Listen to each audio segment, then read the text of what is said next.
All right, class, our next sample for today, and we would have done this in class as well, unfortunately, is curly maple, sometimes called fiddleback maple. Some guys even call it tiger maple, but it's curly maple. I love this particular species of wood. It's got that grain pattern to it that when you finish it properly and you use dye colors like we did here, it really showcases and get that real shimmer out of it that you could never get by using a stain. And the way I put this background color on here was I used trans-tint dye, yellow, dissolved it into acetone, made it basically an NGR dye out of it, sprayed it on here a couple of times to get this basic tone, sealed it with 2 coats of lacquer, sanded between coats, and now we are ready to make up our secondary coloring method. So why are we doing this today, and why are we doing this particular method? This is a way that if you've ever seen a Gibson guitar, it's very similar to how they do that. They put a dye color down first, they seal it with lacquer, then they come back with a dye color, in this case, trans-tint dye, and it's going to melt into the clear lacquer finish and dry almost instantaneously. So we're going to make up sort of a burnt orange color, if you will. We're going to spray that onto here and melt it into the lacquer coat and fog it into towards the center. Then we're going to switch colors and go black and fog the black into the orange, which fades into the yellow. Then you run a clear coat of lacquer in it, and that is how they do that type of finish. Using this method, though, I use this for doing touch-up work all the time out in the field where you're going to have color discrepancies, say on kitchen cabinetry, where one style and one rail may be lighter than another one, and the client wants you to darken that up. So out in the field, even if I've used that polyurethane varnish that we used today, earlier, what I will do is I will put clear shellac on it first over my dye color. That shows me what the wood looks like in its finished state, and if a client wants me to darken up certain areas, then I would take this dye, since I have shellac on the wood, dissolve it into what? Denatured alcohol, because that's the solvent for the shellac. Spray apply it the same way I'm going to today. It'll dry very quickly to where you could brush finish your polyurethane over that once you took care of these color discrepancies. For a nominal fee, of course. We've got 5 ounces of acetone. To that, we're going to add more yellow than we are red. We're going to make up an orange color. And how do you make orange? Red and yellow. It's a real simple color theory.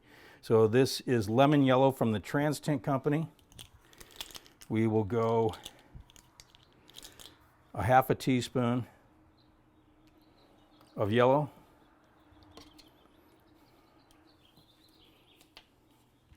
And to that, we're going to go 1/8 of a teaspoon of bright red, also from the Trans-Tint Company.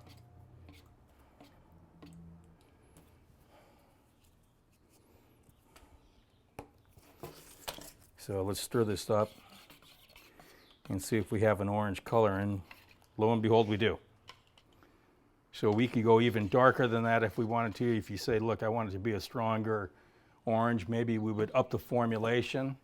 Or if you want it redder, just add more red to it, make it a deeper orange. You could even add a little bit of black to this, and maybe, I don't think I want to go black because that's going to be too aggressive for this. Let's go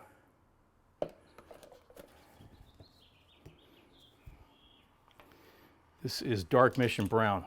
We'll go 1/8 of a teaspoon of this as well.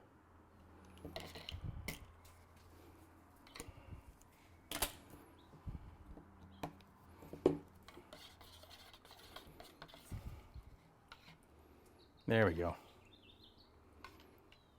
So we have a nice sort of burnt orange color, if you will.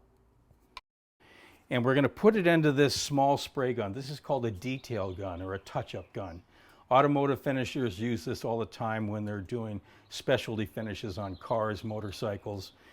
You could do this with an airbrush as well. If I'm doing larger work out in the field, we'll use a detail gun like this.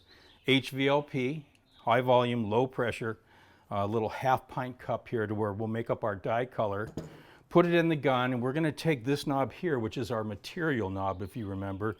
The more I turn that counterclockwise, the more it allows me to pull the trigger back, which allows more dye out the front of the gun. In this case, I don't want a lot of dye, so we're going to turn this in quite a bit And once we put the air to it from the compressor, I'll show you why and how. We want a very minimal amount of material coming out to the front, just wet enough to melt into this clear lacquer coat. Do I need to use a strainer for this? No, because this is a liquid. There's no powder that got dissolved into, in this case, the carrier being acetone. So we'll put this directly into the gun. Now we're going to connect the air line to the gun. If I can get that to connect. I don't know why it's being so stubborn. There we go. So I was still having an issue, so I switched over to a different gun here. This is an Iwata gun. Normally I would want to use a smaller gun for doing this type of work, but this will work just fine, showing you what we're trying to do. So when you're testing this, I have the material knob turned almost all the way closed. So test it on a blank surface like the masking tape here, which is the regular colored tape. I want this to go on just wet enough to melt into our lacquer coat, but not too wet to where all of a sudden the color starts running. So it's sort of a fine line. So you can just test it. Like I say, right here, it's drying. As it hits it, that's almost dry already. So we're just going to start going around the perimeter, and we're basically melting the color into the clear lacquer coat that's on here. We're not coloring the wood at this point. We're coloring the clear coat. We already colored the wood when the yellow went directly onto the curly maple. So you got to keep your hand moving. And you don't want to get too close either.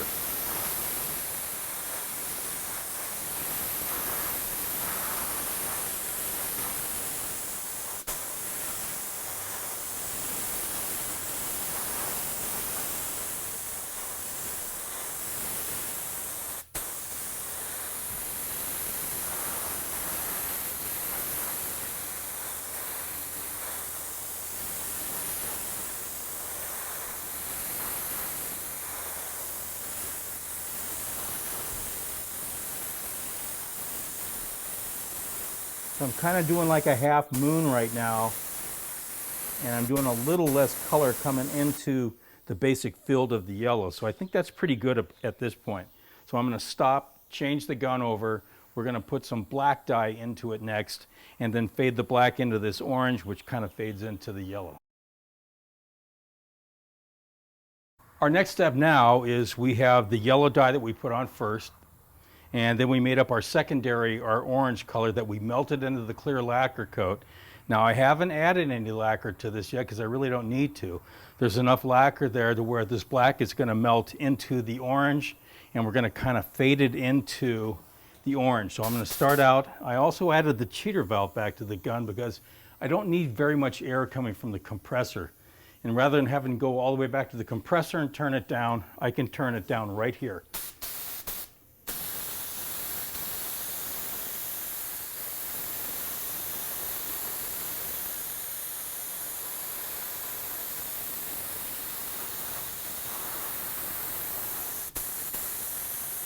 Now the good thing about this is, if you didn't like what you did, you could take some acetone on a cloth and wipe and take all of this all off and start back over again. You could just put a new coat of lacquer down. The yellow would probably still be there. You could put some more yellow down and just start over. Because since most of the color is melted into the lacquer coat and not into the wood, it's really easy to undo this.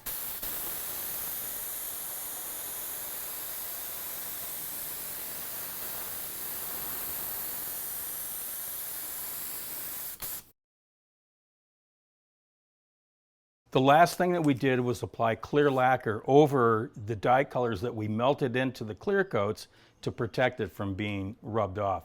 So I shot 3 coats of clear gloss lacquer from the Deft company. This is the same kind of lacquer that we've sprayed in school. They just thin it out more to get it through that tiny orifice opening on the spray nozzle.